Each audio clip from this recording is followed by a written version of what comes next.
welcome to the channel. If you guys are new here, we are currently in the process of chassis swapping a 2002 Mustang GT, which has been previously built on this channel. Also, if you guys haven't seen episode 1, 2, and 3, they'll be linked in the description below. But with that, let's hop right into episode 4. Yes, sir. Yes, sir. We've been away for a week. A few days ago, I got this T56 poly mount. This is from Stifler's, but we're gonna be running it on our T56. I wanted the poly mount because the rubber just wasn't cutting it. It's cracked and it's just cooked. I don't know if you guys ever saw the engine and transmission did rock quite a bit. So I'm thinking this will actually like make the shifts feel like it'll feel a lot better after the poly mount. I'm thinking we'll see how the MVH is, as well as I got some poly motor mounts on the way. This engine should be nice and steady. All right, number 2. I am running my Innovators West 10% overdrive crank pulley. With that, we have been overspinning our water pump and power steering quite a bit. We already ran into the issue with the alternator this summer. That forced us to fix that one. So with the alternator, you can see that we got this big old John Johnski on there. I think I killed like 3 alternators in like 1 month because we're overspinning them. A larger crank pulley will spin everything else faster, but a larger accessory pulley will spin it slower. With the power steering pulleys, it's pretty easy. You can just buy a larger one, but the water pump pulley on these 2 valves is a lot closer to the crank pulley, and all of the under-driven pulleys are too big and would hit the 10% overdrive crank pulley. So I'm designing one myself. It drops the RPM by like over 1,000. This would return it basically just a little over factory water pump speeds. All right, and lastly, if you guys will remember in probably the episode before this or 2 before this, we were having trouble with this brake caliper because we got the bolt stuck. All right, well, let's ignore this for now. Well, I was doing some research and I did find a better solution. What we have going on are some stainless steel, and these are a lot lower profile fittings for our rear brake calipers. And as well as that, I saw like on Jegs and whatnot, they sell low profile banjo bolts for these hoses. All right, we're gonna rip up the carpet and tear out the wiring harness. Just see what's underneath the carpet, see what harnesses, sensors we need to pull, and first we need to get all this junk off of the carpet. True, bro, it's the dirtiest car I've ever seen in my entire life, so we gotta clean up after him. Actually, it's not as dirty as I was expecting it to be. Oh, let's take this plastic bit off. Alrighty, we got all the carpet out. Let's take a look. Yeah, not too bad. Not too bad for, what, 200 and some thousand miles on this? 218. But yeah, so that's one more thing out of the interior. One more step closer to getting this dash out. So we are currently, we're gonna get the battery tray figured out, and with that comes figuring out where we're gonna mount our FC3 4 fuel pump controller and our circuit breaker. So we have to pull this out. You know the weird thing about this is that like it didn't come with any holes. Like I would have just reused mine, but I like this one more. It's a way better quality, but it didn't come with like any holes. I think you're supposed to make your own.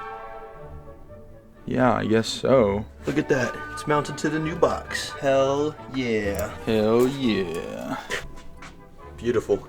Well done. Thank you. I think we're all good. You can see we will have this is our fuel pumps. So these will run right here, which will be nice and convenient. Our power cable will run right into here, and from there into our battery, and it's as simple as that. We'll have our ground cable come through here and ground somewhere to the chassis down there. But yeah, it'll look like, there we go. It'll look something like that. So, quick introduction. We just got here. It's like midnight, so we're pulling a late night tonight. Anyways, we're gonna get straight to the point. You guys have seen us mess with this piece of shit all of last episode. We could not get it out at all. Like, we tried everything, so many really messed up ways that we tried to get this out. For fun, I was like, okay, I'm gonna spend a minute and try to get this out. I wedged the screwdriver in, the adjustable wrench, and then we took our jack handle, slid it over the end, bang. And now our bolt is out. Look at that. That's crazy. I guess we just need to sleep one night. But yeah, that's pretty messed up. It's a pretty cooked bolt.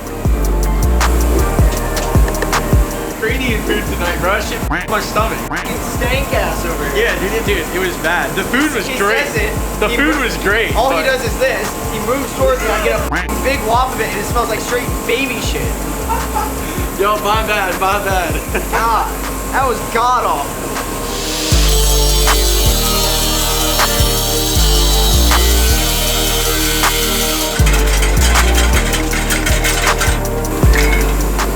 She's free. It's about time.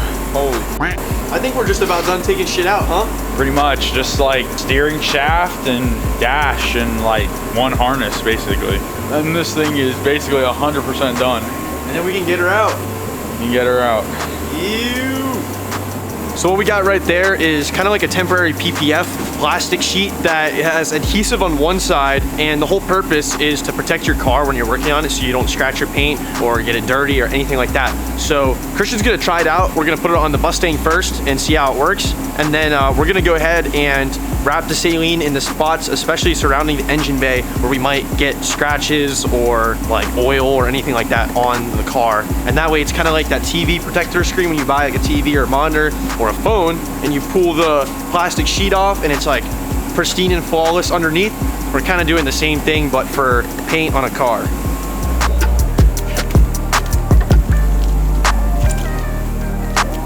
And then now what? I guess we just rip it up. Yeah, I guess when you're done, you just... That was easy. Yeah, I got it from tapemanblue.com. I don't know, it's for automotive stuff, so it should be perfectly safe. So we're gonna go wrap the saline in that, so. Pretty self-explanatory, just like a sticker, except we don't have to make sure it looks nice. We just have to cover the paint. All right, let's get to it.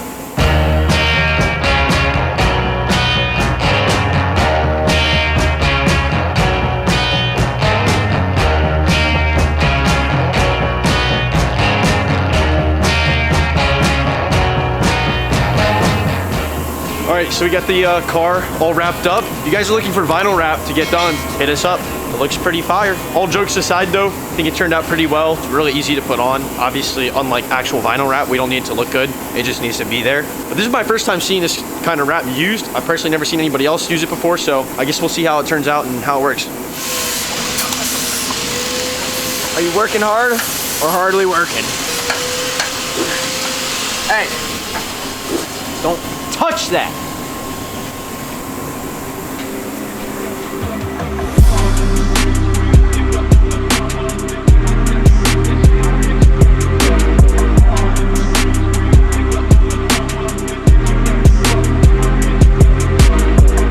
All right, finally, the time has come. You guys have been waiting. We've been waiting. This dash is about to come out. I don't think we're gonna get it out all today, but we're gonna get started on it. Yeah, that's the big project for this episode, is getting this thing out. So shouldn't be too bad. Unfortunately, you guys are gonna have to listen to the heater in the background. I'm gonna try to cut that down as little as I can. I know it's probably a little annoying, but it is 12 degrees outside right now. I think the real feel is probably in the single digits. So heater's staying on, unfortunately. But yeah, let's get to it. Aren't you stoked to get the dash out? Not really, to be honest. Should be like 10 electrical connectors and I think like 8 nuts or something.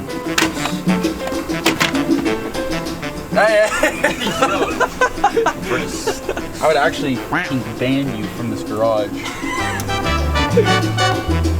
This is what it's gonna look like when Christian has to hotwire his car every single time he wants to drive it because the keys and the ignitions just don't match up. Well, if something weird like that ends up happening, I have the ignition cylinder for the other car. It's the only issue is I just don't want to have to swap. Like, I don't have a PCM for that car, so I have to use this PCM, which means I kind of have to use this ignition. Nos. Expired? Still got a little bit of scent. This is what happens when you don't have a radio. Everything is so easy. Dude, it smells like ass. Yeah, because you've been ripping ass. What does that mean? Popping like hey yo, yes. Yo, star him for the voice, bro. Stick to working on cars, but Yeah, stick to working on cars and ripping ass, bud. They're two things I'm really good at. I just know that when you record, everything goes horribly wrong, so I'm really glad you're not recording. No, I'm not. It's just the flashlight so you can see. That's really kind of you.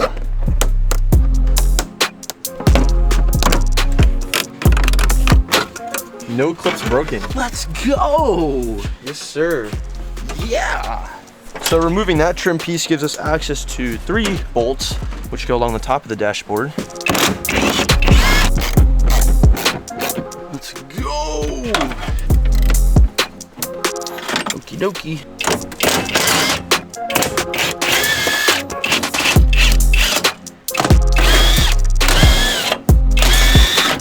These are the type of bolts. I'm using this so that I can reference this later.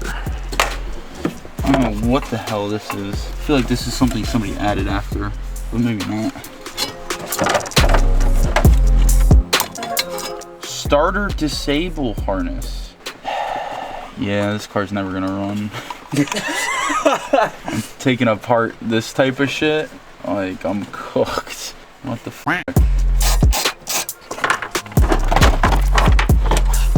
hey, I did something. Taking out the steering column bolt. Steering column bolt has blue Loctite on it. That is the key. All right, steering column is disconnected. All you gotta do is remove the one bolt and then like just push the shaft down. And now we can remove our dash with the steering wheel, which is nice. Although we are swapping to the other steering wheel, but we'll do that later. Look how many plugs there are. Damn it. Hey boys, how's it going? I'm very comfortable right now. We got all the big plugs out over here. Christian couldn't get the last one, so he had to tag me in to get it. Now we're gonna get out from under there because my back is hurting. All right, well, we're close to getting this thing completely stripped, and then next up, we'll be getting it out of the garage. That'll be a sight to see. Just the saline in here. Yeah, I don't know how we're gonna get it out of the garage, but we will. Well, where there's a will, there's a way. We just gotta get it on wheels. So today's the last day. We're moving pieces from the yellow Mustang. We're gonna get the dash and all the other small bits and pieces finally out, and then it's gonna be time to start putting stuff in here. It'll be all assembly time and no more disassembly time. So that's pretty exciting. All right. Okay. Didn't fall out. It did not fall out.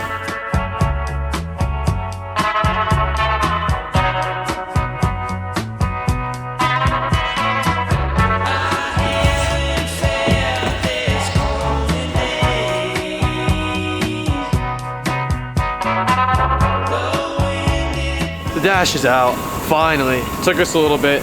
There were a few annoying connectors we had to take care of, but she's out in one piece and no damage, thankfully. Only a few more things to take out. I don't know if it's glued or... There we go. All right, there was like a vacuum nipple under the passenger side fender, but now this thing should just pop off. Sweet. And yeah, I think this probably has something to do with why like 2 years ago, the heater core like spewed coolant down the firewall. So my question now is, can I pop that back in and have a functioning heater core? I think you're going to have to buy one, my friend. Yeah. Or yeah, I think we try to weld it, but I think no. f***ed it up. We f***ed it up. I remember that happening. Well, now since this one's kind of already broken, I'm kind of curious. Like, okay, yeah, we definitely broke it because these are. Well, add that to the list of Rock Auto parts. What up? What's good? What's good? What's good? We're gonna be pulling the main body, whatever goes from like the front of the car to the back of the car. Everything has been unclipped. We had to go underneath the car and do like the charcoal canister plug connector, whatever that was for, I don't know. And the fuel pump level sender, we had to pull out of the trunk. There's so much spaghetti here. Carter is feeding it. I'm in the trunk right now. I'm in the trunk of a New Edge Mustang, and I'd just like to thank everybody. I never thought I would be here in my life, but I am. You know. This looks like a lot because it is a lot.